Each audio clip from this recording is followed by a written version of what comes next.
anong edad mo, once na ginusto mo, at nandyan ang tamang opportunity, gawin mo talaga. Kaya mapapansin mo sa In Global, ang daming pamilya na yumayaman. Kasi naitatawid eh. So pwede siyang mangyari.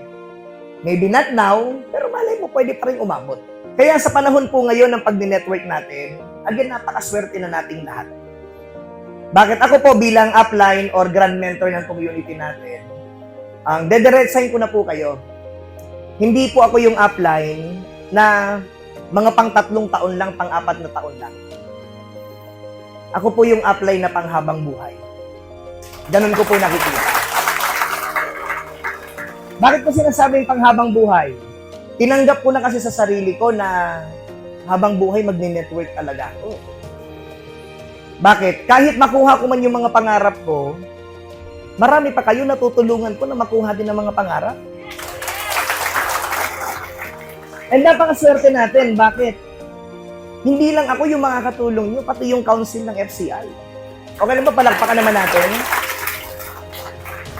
Bakit? Kung kayo, ang pinusta nyo pa lang dito yung puhunan nyo, ako matagal nang pumupusta ng buhay ko. Kung ang pinakapusta mo pa lang naman dito, yung 7 heads mo, yung 31 accounts mo, masyado pang mababaw yan.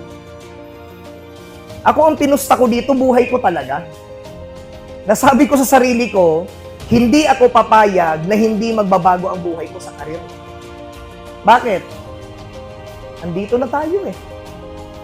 Nakita mo na pwede pala eh. Kaya pala eh. Then bakit ka pa aatras? Eh nakita mo na ngang pwede. Yun ang pinakamasakit minsan eh. Nakita mong pwede, pero minsan pinipili mong umatras. Mali. Kasi ako laging tuloy-tuloy. As in, tuloy-tuloy. Yun ang pinaka-business natin.